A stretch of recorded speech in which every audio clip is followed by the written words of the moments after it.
ᱜᱮ ᱱᱚᱣᱟ ᱫᱚ ᱯᱟᱹᱴᱷᱩᱣᱟᱹ ᱜᱟᱶᱛᱟ ᱟᱨ ᱡᱩᱣᱟᱹᱱ ᱢᱚᱰᱮᱞ ᱯᱟᱦᱴᱟ ᱠᱷᱚᱱ ᱥᱟᱯᱲᱟᱣ ᱛᱟᱦᱮᱸ ᱠᱟᱱᱟ। ᱱᱚᱣᱟ ᱫᱚ ᱟᱵᱚ ᱪᱷᱟᱛᱱᱟ ᱨᱮᱱᱟᱜ ᱢᱚᱫᱷᱩᱵᱚᱱ गोयनका हाई स्कूल। अच्छा अच्छा बा अच्छा नॉय जे नुना हारकेत सासेत साहाव कते आम मेना में गेताबोना मित बेड़ा लगिन हो बइन नेलकात मिया जे आम दो कटी सोशल मीडिया रे आर को नेता को लेका सेंट्रल कमिटी रेन ट्रेजरर कना मेनखान एन हो मित बेड़ा लगिन हो बइन नेलकात मिया अच्छा आम दो पठुआ गांव रे 30 खनम जोड़ा एन इन्या जोपड़ाव दो पठुआ गाᱶता साला 2012 खन कना आदो ओना ठीक ओना पहिलो हो जोपड़ाव इन ताहे कना तबे नोका डायरेक्ट दो बइन ताहे कना मेंबर हिसाब ते बइन ताहे कना कमी हरा साला कमी हरा रि सेला दो कान ताहे सेटरिंग ताहे कना आदो नोआ जहां आमा कुकली स्थित सोशल मीडिया से हमारे बांग हिजु आदो पठुआ गाᱶता साला जोपड़ा पोरे गे पठुआ गाᱶता जहां सड़ियर ओना सड़ियर आंजम करते जहाँ लैदा पठुआ गाᱶता जे पठुआ गाᱶता रे मेंबर नाम माने आम दो नेता दो किंतु बाम बेना बना आम दो चिली नाम संताड़ सावता रेन मिटन गुटिन किया आदो ओना हिसाब ते पठुआ गाᱶता रेन ओकोय हो इन जहाँ तिना इन बड़ाई को आबोरेन कमिया को से आयुरिया को जहाँ ना को निथाड़ी पे ओकोय हो नेता लेका दो किंतु सोशल मीडिया रे बांग को हिजुआ जेतु पठुआ गाᱶता मिटे मैसेज संताल स्टैंड से दिसवा टेन सेटल फोटो हुआ ओनाते को सोशल मीडिया पे हिजुआ नेता लेका दो अच्छा आम दो पठुआ गाᱶता के चिदा एम बाछा के नुना तो संगठन थाहे हैं माजी मांडवा थाहे कना माजी परगना महल थाहे कना कल्याण समिति नितो को बनाव कदा एन हो नोडे दो चेद एम नेल केत ते पठुआ गाᱶता सला जे नुन दिन मिद लेतार बना में चेद इन नेल केदा आसले इन जहन बड़ाई के जेन बुझा करा इन आतां ते बुझा करा मिटन गाᱶता से मिटन संगठन जहां जीविका जहां खातिर उनी पंचायत है ओना दो हुई उनी सड़ियर जहां संगठन सड़ियर बांग तहना ओना संगठन दो होयतो नि कामी करना मिटन आबे काते परवर्ती काले उनी दो बाय पंचायत उनी नेता से ओना संगठन नेता जहां आयुरिया कना उनी आदो साथ ओना संगठन आद चाबा आदो पठुआ गाᱶता दो मिटन सड़ियर मेना ओना मिटन पॉइंट इना साथ नोआ सड़ियर रे जहां को ऑल मेना ऑल तॉल मेना ओना को दो इन्या मोनेते इन्या जहां ऐको से उइहर ओना साला आदि समान से मिट जे ऑल मेना चेदा से इन्या पतियो मेना संताल सावता जहां होते इते नुना दिन बांचाव मेना ओना तो एकमात्र माझी आरी आबो केटे लगा बोना माझी आरी माध्यम से आबो लहासेन चला ही तबना तबे खान गे आबो संताल रा उपरुम बांचाव दोहो कते आबो बोन लहासेन बोन सेन दाड़ा नोआ पतियो इन्या हो कना आ नो जहां उइहर ना मिल नोआ उइहर ना मिल होते ते इन ओना पठुआ गाᱶता गिन कुसी कदा और एटा गाᱶता रे नित हाबिते इन आपाततो सड़ियर तो बइन नेल नाम कदा ओनाते एटा गाᱶता से सला मिसा रेना इन्या इच्छा से ये हा बांग अच्छा मिट बार होड़ी नेल काट को मिट बार होड़ दो चिदा इन ले अडि उत्तर संगठन सला नोका को गाते को मिसा को आको मेनखान मिटंग संगठन रे गाते काते आरहो माने आयमा संगठन सला गाते नोआ भीतिर रे भेगार दो चेद आम दो चिदा मिटंग संगठन सला जे बना आम तो नुना संगठन ना ओना को सला तुम गाते दाड़े को मिसा दाड़े को आम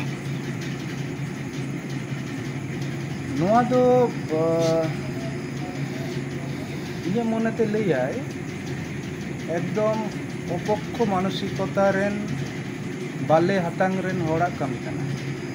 चेदा से आम मिटन गाᱶता सलाम जोपड़ा कना उनिया ताड़ाम डहार उनिया सड़ियर बांग बताव कते बांग बाडाय कते ओना जतने पतियो बांग दोहो कते मेसा कना तबे से आम आरो मिटन गाᱶता कथाम कुसिया कना उनिया उइहर भावना को कुसिया कना आम जुदी मिटन गाᱶता सला मिसा माड़ा गणठन सला मिसा माड़ा निया सड़ियरेम बाराया बेस ठीकेम उयहरा आमा हतांगते ओना बेस ठीकेम रेल साफाया कोडरा साफाया इना तायम जुदी आम ओना गावता सला मेसा तबे खान इया मने हुआ नोआ बार जायगा रे तहना कथा दो उयहर रे बांग ताबना नोआ पिछन रे आरो मिटन उयहर हो तहन गया जे इन जतो जायगा रे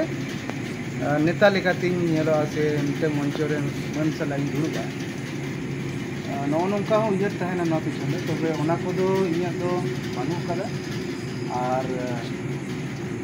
पठो गाता चितान रे पूरा पतियो मेना निया कामी चितान रे पतियो मेना निया सड़ियर चितान रे पतियो मेना और नोआ सड़ियर तलाते के निया जोस रे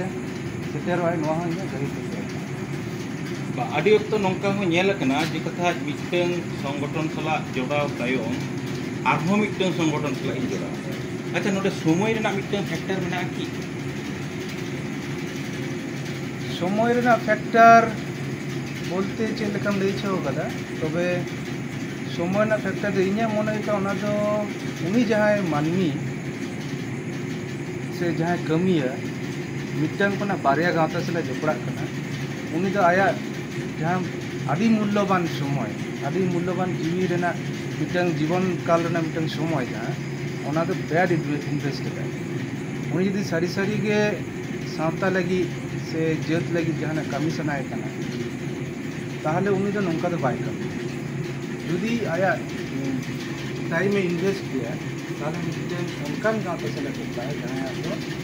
सुंदर भावना बना चाहिए सड़ियर बना चाहिए नो नौका हलफल जहाँ तहाँ गाँव सला मिसा कता आया होना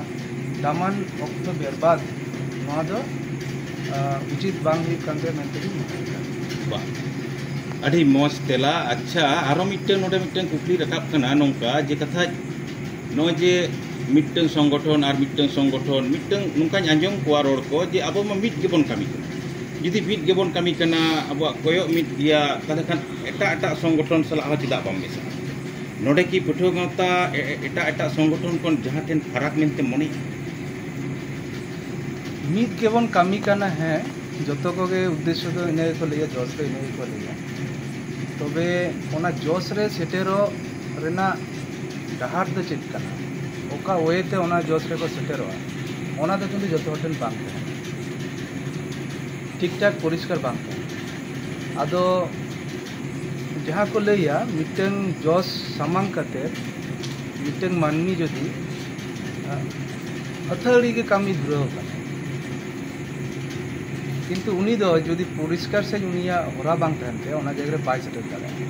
उनी कामी कामी ते हराम चाबाय पांडु उतरते किंतु बाय सेटर दाड़ा इन्या पतियो नो नोंकान मिटन गावता दो पठो गावता के काना जहाँ दो जोर से लई दाड़ा जे इन्या जहाँ जोश काना ओना जोश रे सेटर लगे इंटन पुष्टव से उयर भावना मेना एवं नित हाबिते ओना डाहाते ओना हरते ताड़ाम काते उनी आडिटा ए लहा काना परवर्ती काल रे ओना जोश रे सेटर काते के उनी दो जिराय मेंते नि मनाय अच्छा आर मिटन कथा हुई कना नोंका मिट घड़ी लहा हो कटी कुली लेट मिया नित आर मिट धा ओना गे आर कटी एटा लगा काते कटी जुदी तेलाñ ᱧᱟᱢᱟ कटी भागे बुझाव कोआ हो जे मिटन नेता रेना मिटन भावना जतो हड़ा गे मिटन इन nyutum खान आम तेहन पठो गाँव रे तहे कथा हो आमा nyutumo रेना भावना आमा मोने रे मिट घड़ी हो बांग बुल्लो बड़ा बांग बुल्लो कना निया खातिर पठो गाताय मोनेया जहाँ गाँवता सला मनाया इन दो ओना गाँवता ना सड़ियर गिन मेना ऐसे तो पठो गाताय मोनेया आम दो कामी में आम मारांगो लगी तो बा आमा गाँवता से आमा जोश रे सेटर लगी कामी में आमा गाँवता जहाँ ते आया जोश रे सेटर दाड़े में आ पठो गाता उयहर के कना नेता बना तो बा एक तंत्र से मिटन लीडर तो पठो गाता रेना पतियो कना पठो गाता रे जहाँ तिना कमिया मेना को जोतो को के मिमिटन लीडर को तैयार मिमिटन नेता को बना है से ओना ठेन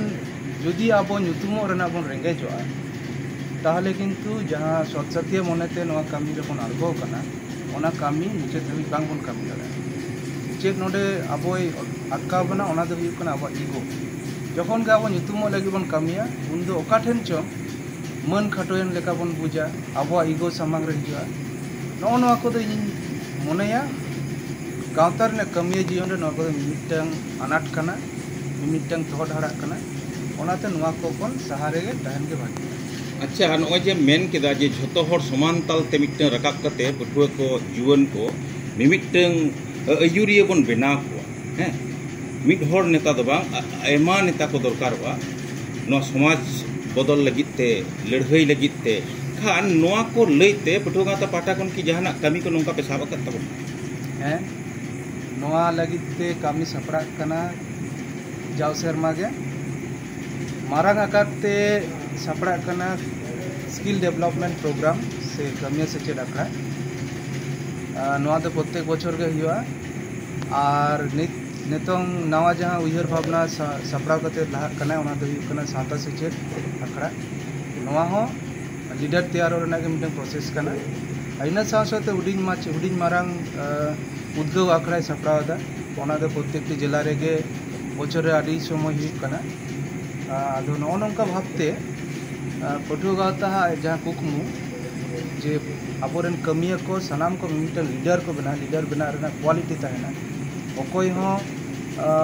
होते इते गावता कमी बांग उठका नौना मिटन उहर भावना सारी रेना कमी रे छुटाव कना। अच्छा नॉय जे नुन पे कामी कान तबना नुन पे दड़ान कान तबना आपे दो पटुआ को कना पे मिट बार हर को चाकरी तपे ठीकी किंतु आपे फंडिंग का टाका पुइसे कर पे जे नुन पे दान कान तबना आपे की सरकार पाहटा कोन जहाना गड़ो सपोर्ट पे जामे एकाल बा सरकार आले हावड़ा द्रव्यमणि एक्सप्रेस एक नंबर प्लेटफॉर्म में आते हावड़ा द्रव्यमणि एक नंबर प्लेटफॉर्म में आते आदो गावता कमी दो जहाँ बेबाड़ी नोडज बचलन चला कना सरकार पाहटा कोन संतान माननी चेतान रे ओना को विरोध रे कना और ओनाते सरकार पाहटा खन दो कोनो बड़ो सपोर्ट बांगले नामा आलेया जहाँ